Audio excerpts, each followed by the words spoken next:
Мамлекетке канча ущерб болду буга? Ким жооп берет? Приватизацияны бияка эле калтыралы. Бул приватизацияны мен ата энем да алган эмес, ата жотом дагы бул приватизацияга катышкан дагы эмес, менин бир объектим да жок. Шердиков инвесторлор таң калат.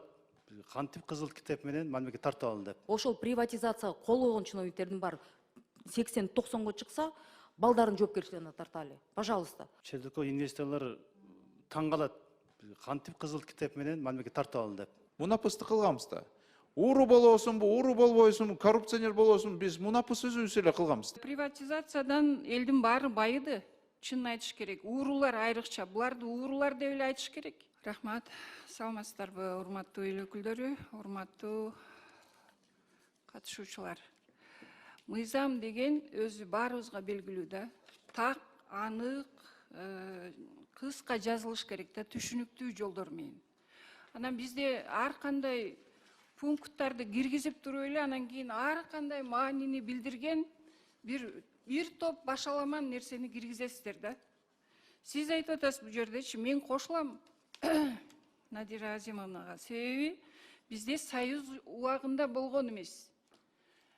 Байлар, мынча деген малы бар да болгон эмес да, бир 10 кою болгон, ашып кетсе, бир машинасы, бир үйү болгон да.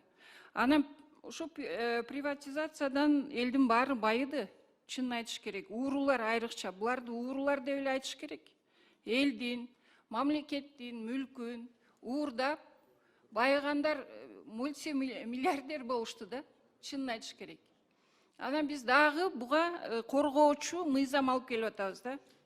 Бул чындыгында биздин мамлекеттин азыркы жүргүзүп жаткан саясатына каршы. Каршы мыйзам деп ойлойм. Мына сиз айтып атасыз.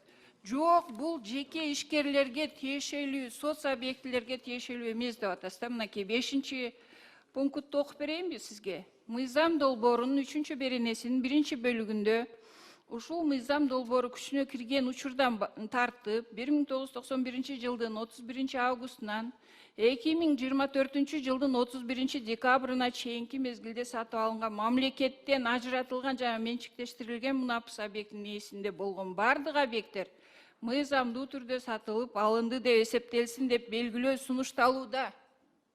Сиз эмнени айтып атасыз? Жок, бул жеке ишкерлерге тиешелүү. Андай эмес бул.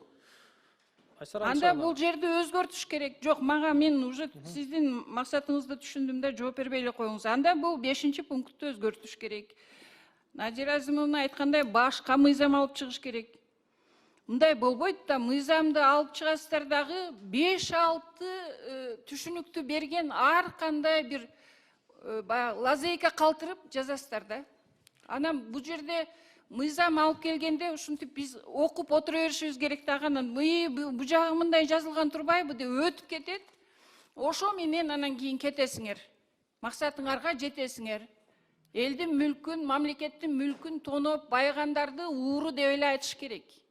Эч кандай ал мультимиллиардер же миллионер эмес. Бизде саналуу эле өзүнүн эмгеги менен жеткен миллионерлер бар да. Азыр эмнеге мындай сиз ар кандай маанини түшүндүргөн нерсени айтып атасыз? Мен сизге вообще түшүнгөн жокмун. Уруксат болсо жооп берейин Айсара Анашевна. Мына 4-чү беренеде так жазылып турат. Мунапыс берүү объектинин ээси мүлкүнө карата төмөнкүдөй мүнөздүү улуттук укуктук негиздерге сакталган жеке юридикалык жак. То есть кимге мунапыс болот? Бул мүлктү ачык рынокто сатып алган, ошол убакта компетенттүү мамлекеттик органда ал мүлккө карата укуктарын каттоосун жүзөгө ашырган. Бул сатып алган, бул фиктивдүү эмес, бул тууганынан алган эмес, мурас катары алган эмес, бул ачык базардан сатып алган. Бул эч кандай приватизацияга тиешеси жок адамдар. Мен уктум аны, сиздин сөзүңүздү. 5-чини окуп бердим го. Окуңуз анда 5-чи. Ошо 5-чи пункт 4-чү пункттан кийин да. Жок, 5-чини окуйсузбу азыр? Кимге мунапыс берилет? Жок, 5-чи пунктты окуп бериңиз азыр элге, өзүңүз. 5-чи пункт канчанчы беренени айтып атасыз?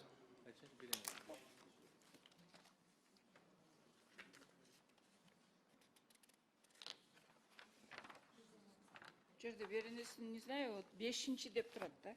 Жок, ошо 5 кайсы берене экен? Мен сизге окуп бердим. Канчанчы глава? Ой, блин, давайте я еще раз тогда. Мыйзам долбоорунун 3-чү беренесинин 1-чи бөлүгүндө ушул мыйзам долбоору күчүнө кирген учурдан тартып 1991 жылдын 31 августунан 2024 жылдын 31 декабрына чейинки мезгилде сатып алынган, мамлекеттен ажыратылган жана менчиктештирилген мунапыс объектинин ээсинде болгон бардык объекттер мыйзамдуу түрдө сатылып алынды деп эсептелсин деп белгилөө сунушталууда. 3-чү берене 1-чи пункт туура окудуңуз, бирок ага чейин 1-чи берене 4-чү Ага чейин пунктта эмне кереги бар андачы? Мунун эмне кереги бар? Буну эмне киргиздиңер анда? Буну Эге- эмне киргиздиңиз? Айсара Анышевна, бул мыйзамда юристтер жазган. Урматтуу депутаттар, сунуштайм, урматтуу депутаттар, мен Данияр сурап кетем, Эрмекович. эмоция калтырбагыла. Биз экинчи окууда мындай карап да. Эмоция калтырбай, Мен тынчыраак. сунушуму угуп койсоңуз, Данияр Эрмекович, мен да сунуштайм ушу четке кагуу боюнча. Рахмат. Бул биздин мамлекеттин мындай саясатындагы, өзүнүн кетип аткан багытындагы бурмалоочу мыйзам. Рахмат. Кийинки сөз суроо берүүчүн депутат Бекешев Дастан Далабаевичке берилет. Урматтуу депутаттар, ар бир бул жерде выступление маанин бериш керек да. Мен жакшы эле түшүнүп атам. Кээ айтып атышат, мына приватизация кылгандар, булар уурулар, мындай тиндей деп. Бирок приватизацияны ким баштаган өзү? Мамлекет баштаган. Мамлекет ошол учурда арзан баа менен мүлктөрдү сатып баштаган. Себеби рыночный экономика өтүш керек болчу. Биз азыр эле акылдуу эле болуп калдык, мисалы. Ар бир мүлктүн уже бааны билебиз да. А учурунда коммунисттик идеология менен биз рыночный экономикага киргенбиз. Урматтуу депутаттар, албетте приватизация учурунда ар кандай каталар болгон. Да, көпчүлүк учурунда коррупция болгон. Бирок азыр приватизация болгон мүлк менен ким колдонуп жатат? Бул жерде Элдар мырза жөн эле айткан жок. Действительно, азыр ошол кишилер приватизация кылгандар, алар уже өтө картайды. Көбүнчөсү азыр жаштар ошол мүлктөр менен ишкерликти кылып атышат. Биз бул мыйзам долбоордо, мен союн сатыр катары айта кетсем, биз соц объекттерди сразу алып салдык. Эч бир президентке же Камчы Кыдыршаевич ошол саясатты алып барган бул жерде мындай каршы жок бул жерде. Тескерисинче биз инвестицияны тартайлы деп атабыз. Жеке менчикке биз дагы көңүлдүү буруш керекпиз. Мына мен мисалы бизнесмен болбосом дагы мен түшүнүп атам, азыр биз ошону кылбасак терс таасирин берет. Давайте мында ачык эле айтайлы. Мына көпчүлүк жер, көпчүлүк үй, көпчүлүк имарат бул каяктан пайда болду? Көпчүлүк бул приватизация кылынган. Көпчүлүк ушундай эле болгон да. Жеке менчик каяктан пайда болду? Как будто все сразу мындай бир жерден сатып алгандай. Кимден сатып алышты? Мамлекеттен сатып алышты. Ошондон рыночный экономика пайда болду да. Ал эми азыр тилекке каршы ошону токтотуш керек. Эми давайте мындай айтайлы. Да, каталар ар кандай болду. Эми ошол менен токтотойлу, чекит коелу, иште берсин, инвесторлор келе берсин, бизде коркпой. Жеке менчик бизде конституция негизинде мына кепилдик бар.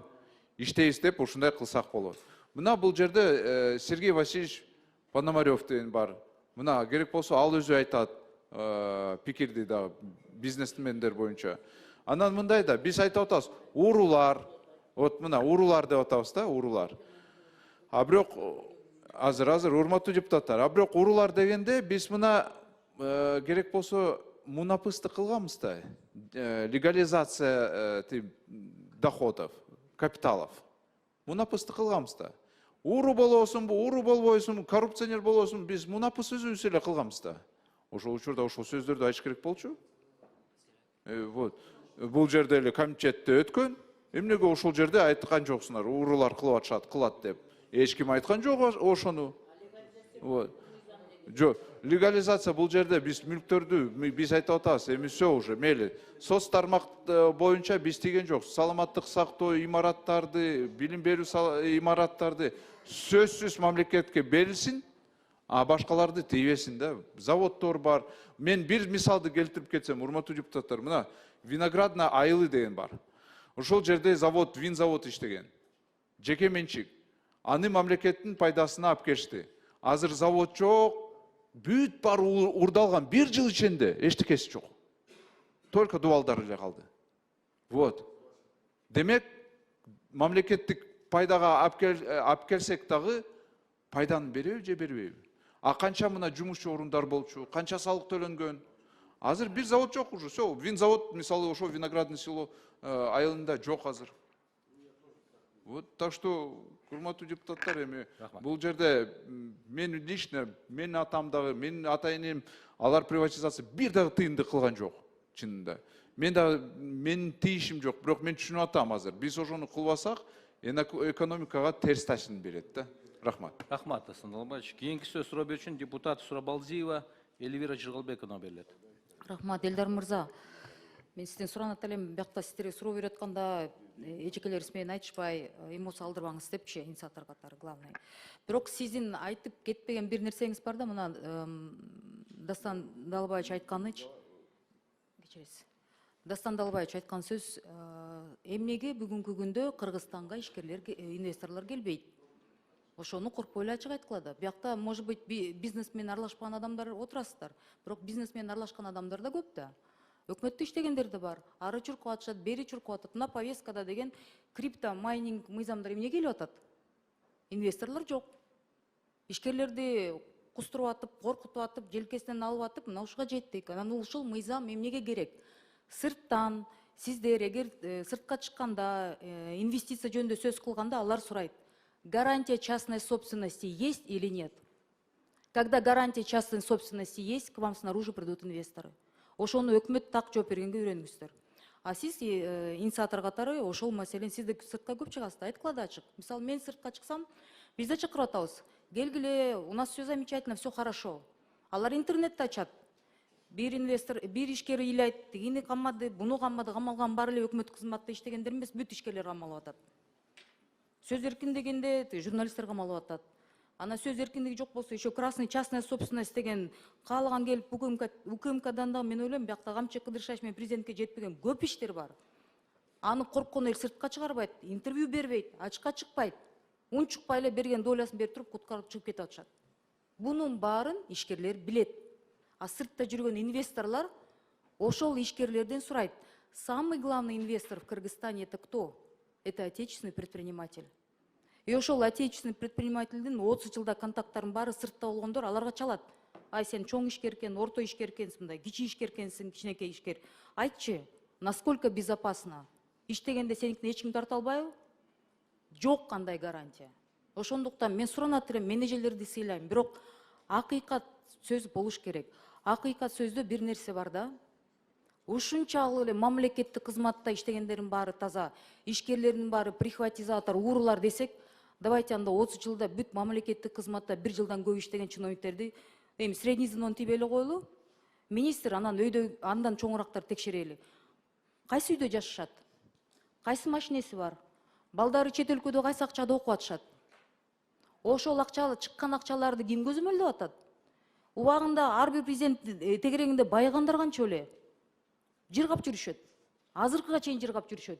Балдары мен деген университеттерде окуп бүтүп алышып келип биякта акыл үйрөтүп атышат. Андайлар деле силер да, орто кызматта иштегендер. Биз да биякта аралашып жүргөндөр көрүп атабыз. Ошондуктан мен аябай суранат элем. Мындай болгону болду. Анан мына мен бир ачууланган дагы бир нерсени айтып кетет элем да. Айтсам мен коллегаларым тарынды эле. Мына быйыл биз салык кызматы аябай жакшы иштерди кылдык. Бирок жоопкерчиликти ала кетсек, жана да бир ошо мамлекеттик кызматта, жооптуу кызматтагы адамга да айттым да.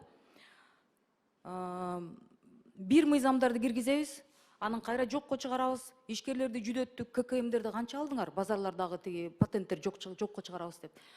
Мамлекетке канча ушерп болду буга? Ким жооп берет? Прихватизацияны бияка эле калтыра эле. Любой законду парламент колдоп бердик. Анан ушерп болгондон кийин, потом опять аны отмена кеткенден кийин ортодогу разница бюджеттен келген каражатка ким жооп берет?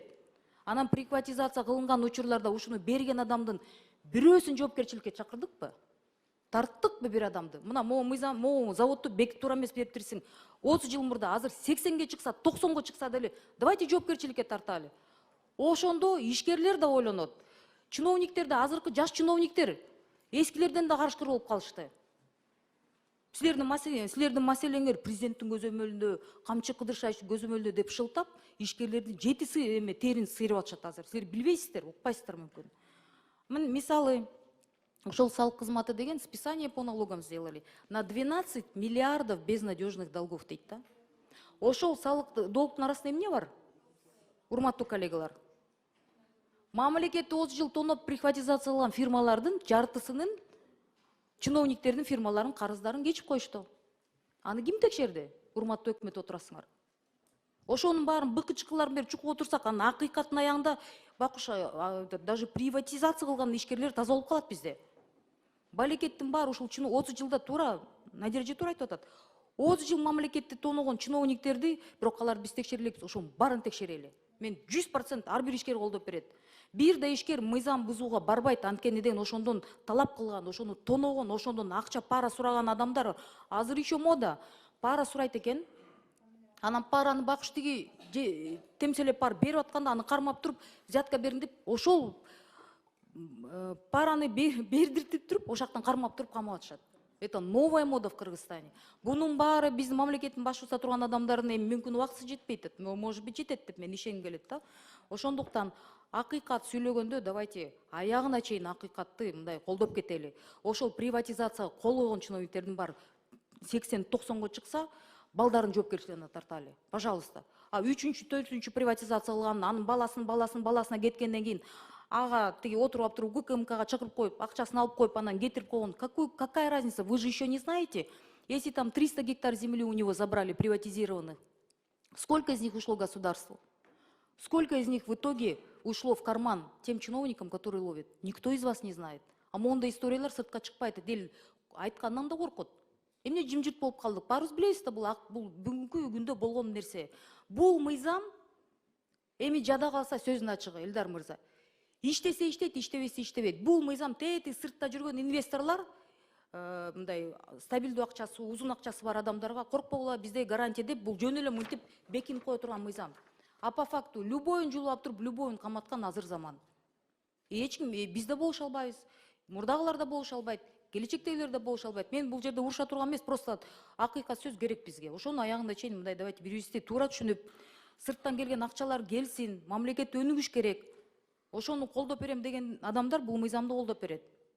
А ошончолук принципиальный болом деген адамдар, давайте приватизация кол койгон адамдарды эме өзүнүн көзү өтүп кетсе, балдардын оокатына деген караштырып, ошондон да жоопко тартыралы деп мен ошондой сунуш берет элем. Рахмат. Рахмат. Кийинки сөз суроо берүү үчүн депутат Токтошов Эмиль Токтохуновичке берилет. Рахмат, Данияр Эрмекович. Саламатсызбы депутаттар. Бул азыр коомдо биздин болуп аткан иштер, азыркы мыйзам долбоору аябай маанилүү. Чет инвесторлор таң калат, кантип кызыл китеп менен мамлекет тартып алды деп.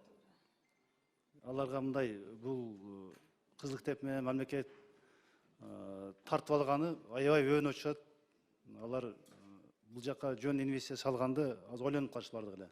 Бизге билинбейт.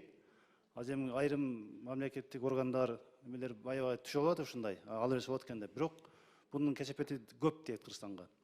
Кийин билинип калат. Аябай көп. Эки эсе кесепет дейт да. Эми менчиктешкен компания ошол немелер да, жеке ишкерлер 30 жыл өттүр, анын кишинин көпчүлүгү өтүп кетти бул замандан. Ошону мамлекет өзү айткан, мына мыйзам, мына токтом, алла деп. Баары мыйзамда болгон. Эми 30 жылдан кийин бул мыйзам истеден бул деген билбейм эмне деп сөз ачыш керек. Эми мен айткам бир жолу парламенттагы. Эгерде 30 жыл алып объектти, иштебей ошо бойдон турса, аны келип айт, шартын айт, мэриябы деп. Иштет, же анда өткөзүп бер деп. Бул башка кеп. Ал иштеп аткан предприятияны тигүүнү жумуш орун түзүп аткандан кийин 30 жылдан кийин квитанцияң жок экен. Квитанция жок, сакталбайт 30 жылда. Кагаз өзү жок. Бул туура эмес, ошон үчүн элдер албетте элдер кол чаап колдоп атат, бирок бул түбү жакшылык алып барбайт. Бул Кыргызстан имиджине өтө чоң доо кетет. Ошон үчүн муну кылдат мамиле кылып, биз ушул мыйзамды мен колдойм. Элдар мырза туура. Биз эми жаңыча, башкача алды кетпейлиби? Эми алса ошол Кыргызстан гражданин алган, ошол жерде оокат кылып атат. Мына мамлекетте улуу көчмөндө мурасы холдинг бар эле. Билесиздер. Эмне болду? 7 миллиард сұрағаны мен ошол жерден ызылдап атып, мен каршы болуп, Айбек мырза билесе, 3 миллиард болуп бөлдүрсө эле 3 миллиард 10 миң болду. Ошол мамлекеттик ишкана. Кыргыз индустрия канча миллиард жок болду? фонд туризм биз айтканбыз бербеңиз деп акыл Өсөмөнкүчү берди, канча миллиард жок болду. Бул мамлекет бизнес кыла албайт. Мамлекет ишкерлерге шарт түзүп берип акча топтош керек, салык топтош керек. Мамлекет эч качан бизнес кыла албайт. Базы билип атабыз. Мамлекет алган объекттер өтпөй кайра тоналгондар да бар экен азыр. Мамлекет ошол баалап, урунушмады миллиард атпай, өзүнүн баасы миллиард болбойт ал. Ошону кайра аукцион койсо өтпөй атыптыр. Ким албай, эч ким албайт да. Анан өзүн өзү урап жок болуп атат. Бул мамлекетке да зыян, ошонун ээсине зыян, жөндө бирибизди уруп сокпой атат да. Ошон үчүн кылдат мындай мамиле кылып, урматтуу депутаттар, мындай туура мындай калыс оюбузду айталы.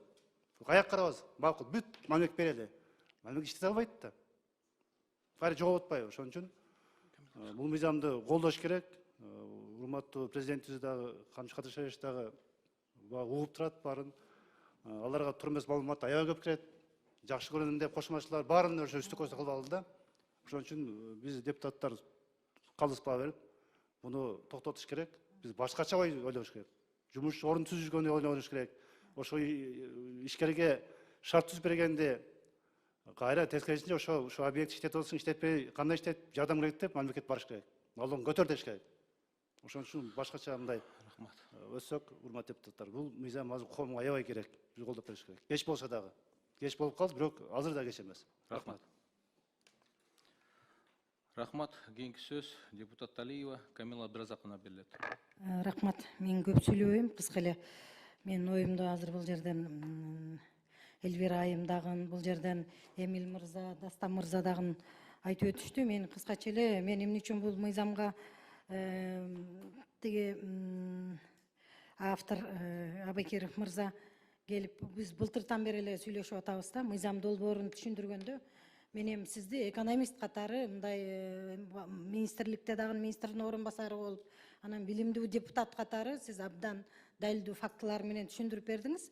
Анан мына азыр бул жерде Эмил мырза айткандай, жыйынтыгы келип туруп эле биздин экономикалык саясатыбызга бул өзгөчө таасири бар экенин мындай түшүнүү менен мен макулдук бердим да.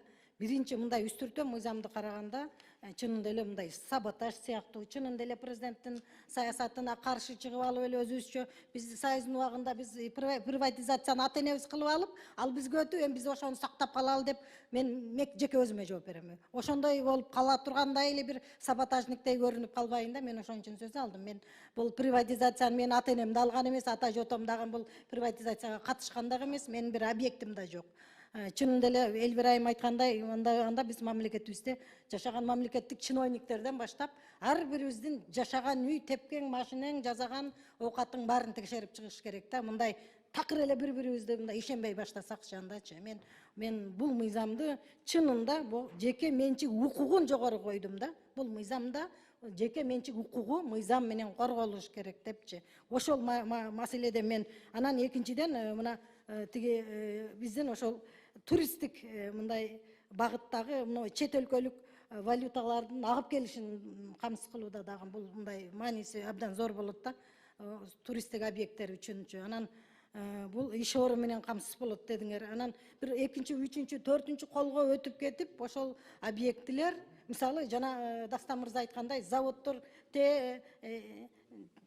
атам заманда эле алар таланып, тонуп, жок болуп, жери калып, эми бүгүн жанагы ата жотосунан калганбы же сатып алганбы киши бизнес кылуудан коркуп турат. Же завод курайын, же мындай бир жеке менчик бир мындай ишкана ачайын деп, ошого мындай эми мыйзам менен корголо турган жагы бар дегениңерден улам мен. Андай болсо бизге абдан бул мыйзам керектүү экен деп мен колдодум. Ошол жагынан колдодум. Данияр Эрмекович, эгерде бир мындай бир саботаж болуп, же бир жеке кызыкчылыкты ойлой турган болсо, мен ныпым буга тиешем дагы жок. Мен ошону айтып коеюн дедим. Мен макулдугумду ошон үчүн бердим да, ошону туура түшүнгүлө. Мен мыйзамды негизинен колдойм. Рахмат. Рахмат. Кийинки сөз депутат Алтынбеков Айбек Алтынбековичке берилет. Рахмат, Данияр Эрмекович. Саламатсыздар, урматтуу депутаттар. Кабминдин оюн угуп койсок, урматтуу депутаттар, бул мыйзам долбоору боюнча мына Бакыт мырза келип отурат. Бакыт мырза, ушул мыйзам долбоору боюнча өзүңүздүн эмеңизди берсеңиз, Кабминдин корутундусу кандай бүгүнкү күндө? Сиздин жеке оюңуз кандай? Урматтуу депутаттар, урматтуу комитеттин мүчөлөрү, министрлик өз учурунда өзүнүн корутундусун даярдаган болчу. Корутунду кыскача айтканда, бир топ пикирлер, сунуштарды сунуштаганбыз. Ошолорду эске алып, доработка деген кыскача формулировканы сунуштаган болчубуз да. Анткени бир нече ушул кабыл алуу, бул мыйзамды кабыл алуу жада калса бир нече кодекстерде түздөтүү, оңдотууларды талап кылуучудай болот. Анткени кодекс өз учурунда мындай статусу, макамы өйдөрөөк болгондуктан мыйзамды кабыл алган менен дагы бир топ чоң жумуштар ишке ашырууну талап кылат деген бир корутунду чыгарган болчубуз да. Ошондо мен сизди түшүнсөм, Бакыт мырза, биз азыр биринчи окууда колдоп берип, экинчи окууда Кабминдин сунуштарын эске алып, ошо түзөтүүлөр менен киргизсек болобу, болбойбу?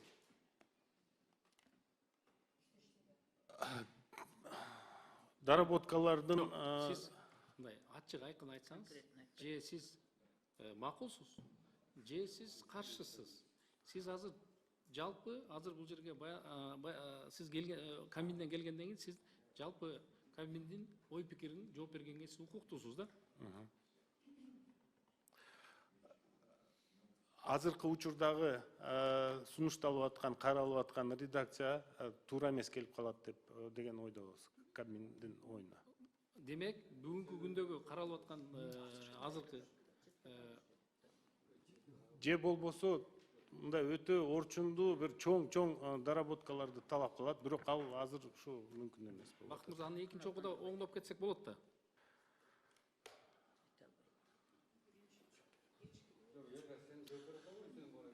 Биз бүт сунуштарды карап чыктык. Анын баарын экинчи окууда эске алып койсок болот. Ал жерде мындай бир кардиналдуу деле сунуш жок. Мындай деталдуу бир техникалык эле маселелер. Элдар мырза, мен Бакыт мырзадан сурап атам да. Эми ал сизден сурайм да. Мен өз оюмду айтып атам. Бакыт мырза, сиз конкреттүү түрдө анда алдыңызда ушу кагаздар турат да, кайсыга сиздер макул эмессиздер, кайсы пункттарга макул эмессиздер, кайсы пункттарга сиздер макулсузддар. Ошол боюнча мындай ачык айкын эле билдирип койсоңуз, Бакыт мырза, аны кагазга ороштун, этият болуштун ачык эле айтыңыз да. Корутундун жалпы 4 паракта жазып бергенбиз. Мен оңдоп атайм 7 паракта. Ошонун баарын эске алгыча жаңыдан карап чыгышта туура болгудай да. Эми Бакыт мырза, мен урматтуу депутаттар, уруксат бересиздер. Мен сиздер сүйлөгөндө аябай кунт коюп уктум да, кечиресиздер.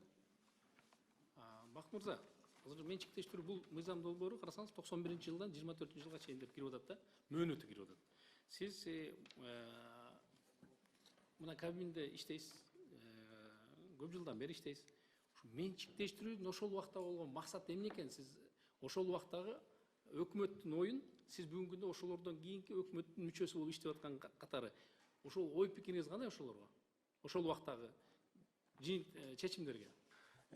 91-жылы мен 12 жаштагы кичинекей өспүрүм элем, бирок анысына карабай негизги максат приватташтыруунун негизги максаты ошол кездеги экономиканын, пландуу экономиканы, рынок экономиканын принциптерин киргизүү, ошонун негизинде ошо жана приватташтыруу дагы бир шайман катары каралган болчу да. Ошол убактагы өкмөттүн ушул чечимдери туура болгонбу же туура эмес болгонбу? Ошондон да айтып койсоңуз. Менчиктештирүү туура болгонбу, туура эмес болгонбу? Эми менчиктештирүүнү мен кошулат элем. Сиз туура болгон же туура эмес болгон деп? Жок, баары туура же баары туура эмес деген. Мына сиз азыр бүгүн Кабминдин мүчөсүсүз, туурабы? Жок, заң орун басарсыз, туурабы? Кечиресиз. Министр. Министр экономикасыз. Ооба. Мына сиз кечиресиз. 10 жыл, 20 жылдан кийин сиздин чечимиңиз боюнча дагы келечек муундар жооп берет да. Сиз дагы ошол 91-жылдан ошол 24 мурунку иштегендерге сиз жооп берип атасыз, жооп беришиңиз керек да. Ошол убактагы сиздин коллегаларыңыздын чечимдери туура болгонбу же туура эмес болгонбу? Мен дагы кайталап кетейинчи. Баарын туура же баары туура эмес деген бир аз кандай десе жок, мыйзам ошол убактагы чыккан мыйзамдардын баары ошол убактагы депутаттарыбыздын жогорку кеңештин депутаттарынын колдоо. Бақыт мырза, маған көңіл бұртсаңыз, Асан мырза, сіз эме кылбай тұрыңыз, жол болбой тұрыңыз. Тура болгон, бирок аткарылышы кээ бир жерлерде туура эмес болгон деп жооп берсеңиз, туура болот эле да ошонун нерсе. Туурабы? Мен толугу менен кошулам.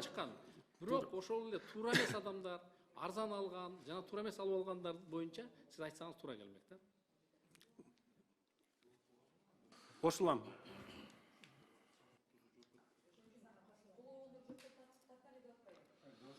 Урмат Бақыт мырза, Жыйынтып атабызбы? Бақыт мырза, урматтуу депутаттар, мына жогору жакта депутаттардын көбү коллегаларыбыз сүйлөп өттү да, ошол убакта чын эле ошол убакта мамлекет, өкмөт чечимдерди кабыл алган.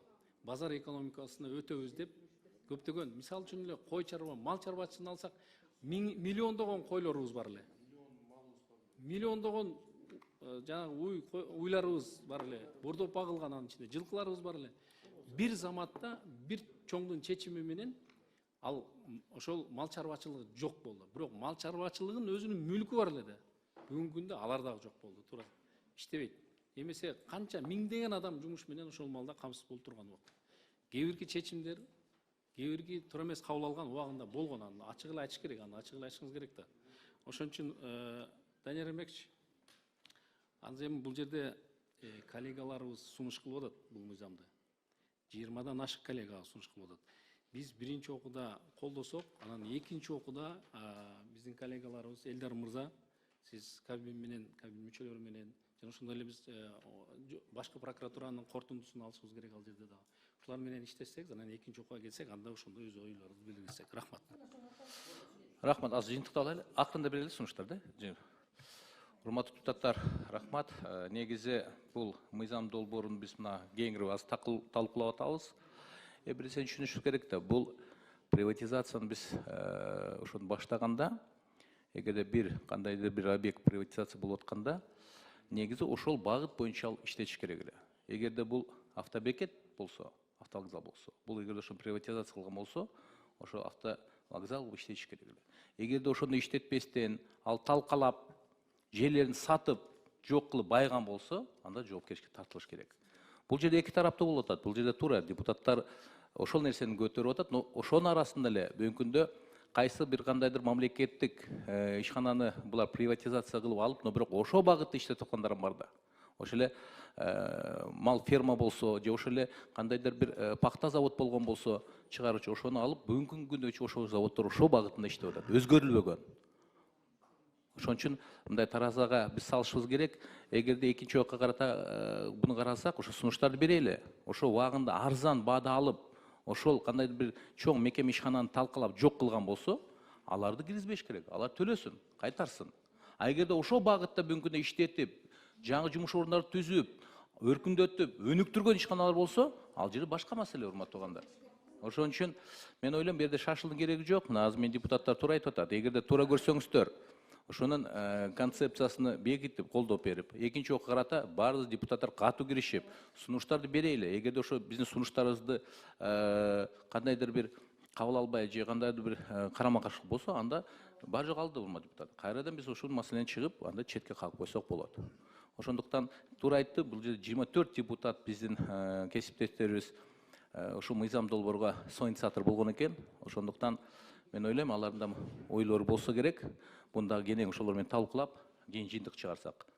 Рахмат. Сөз депутат Норматовада. Рахмат, Данияр Эрмекович. Бул мыйзам боюнча негизги больной точкасы деп коебуз. Ошонусуна мен тийип койдум окшойт. Ошон үчүн бул маселе мыйзамдын долбоорун негизги түпкүлүгү ошол приватизацияга барып такалып атат да. Келип чыгуу немеси дагычы, мыйзамдын зарылчылыгы дагычы, муктаждык дагычы. Экинчиден, бул жерде буга чейин биз 10-жылдан бери бир канча жолу ушул маселени көтөрүп жүрөбүз да, көтөрүп жүргөн менен эч ким тийбей аткан. Ошол приватизация болгон маселелерге мамлекеттин мүлкүнүн ушул айыл өкмөттөн баштап, колхоз совхоздон баштап, жогорку завод, фабрикага чейин, мамлекеттик деңгээлге чейинки мекеме ишканалардын менчиктештирилип кеткен, анын мүлкү боюнча ордунан кыймылдабай аткан да. Болгону биз социалдык объектилерге, мектептерге, анан бала бакчаларга ооруканаларды ошолорду гана кайтаруу жөнүндө сунуш кылып келатканбыз жогорку кеңештечи. Ал дагы толук кандуу өзүнүн максатына жеткен жок да бүгүнкү күндө. Мына акыркы 1,5 жылдын аралыгында 1,5-2 жылга жетпеген убакытта бул массалык түрдө кетип атат. Жанагы снос дегенге таянып туруп, канча адамдардын мүлктөрү кайтарылып алынып атат. Азыр жана Эмил мырза айткандай, анын учуту кимге барып такалат, аны бир Кудай өзү билет.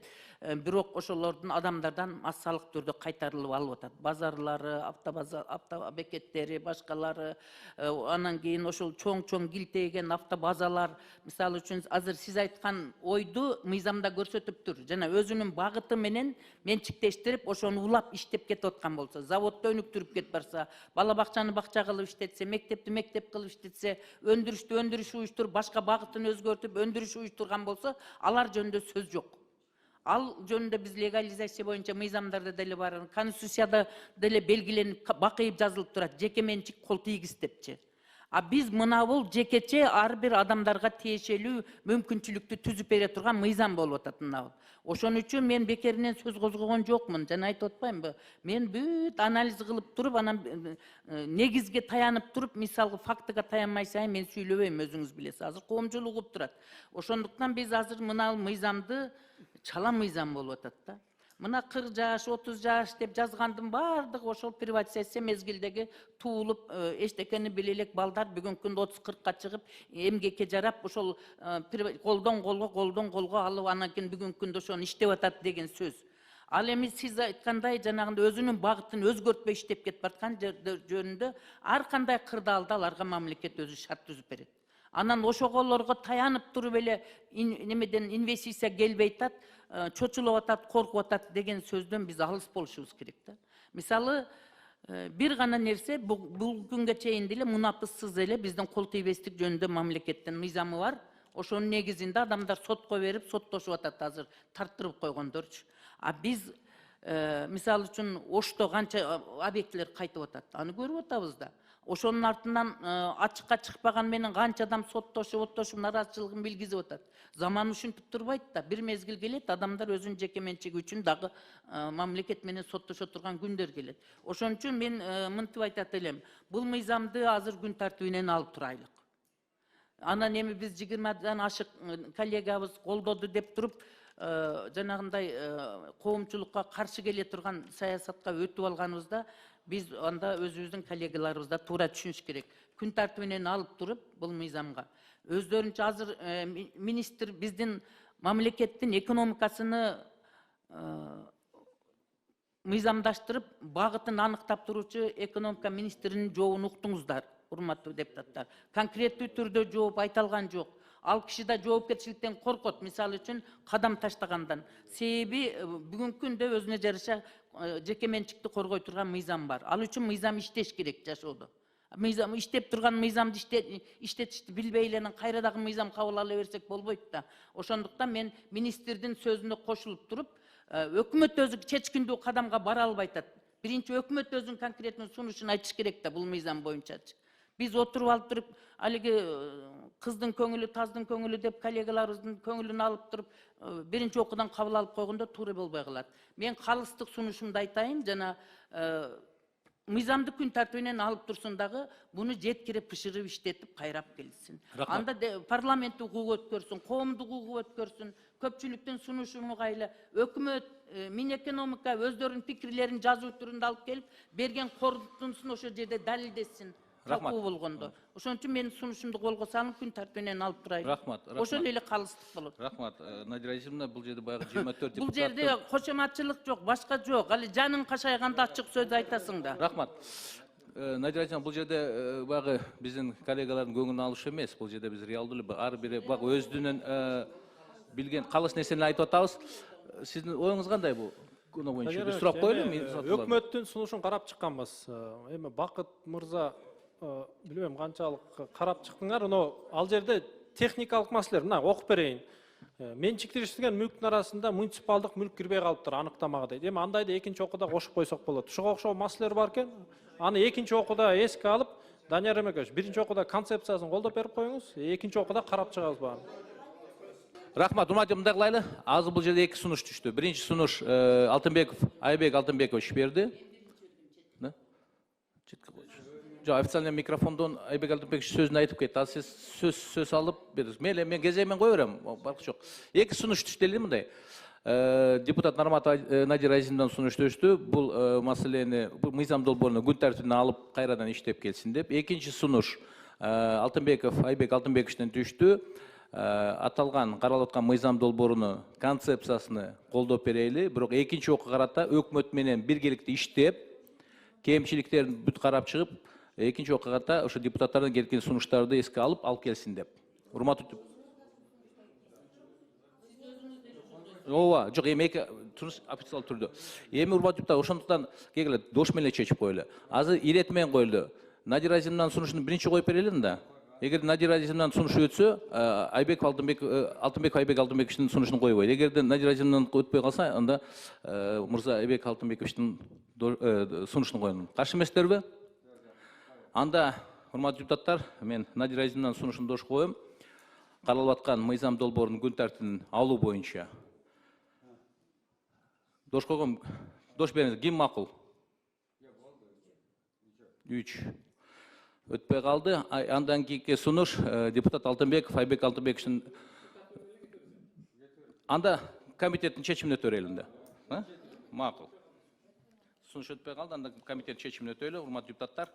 Анда комитеттин чечими 1991 жылдан тартып 2024 жылга чейин менчиктештирилген айрым объекттерине карата мунапус берүү жөнүндө Кыргыз Республикасы мыйзам долбоорунун концепциясы жактырылсын. Жананы биринчи окууда кабыл алып, Кыргыз Республикасы жоопкерчилигине сунушталсын. Комитет чечим дош коем, дош бериң. Ким макул? Концепциясыны кабыл алуу боюнча ким макул? 1, 2, 3, 4, 5, 6, 7, 8, 9, 10. Сунуш комитет чечими өттү. Аталган мыйзам долбоорунун концепциясы жактырылды.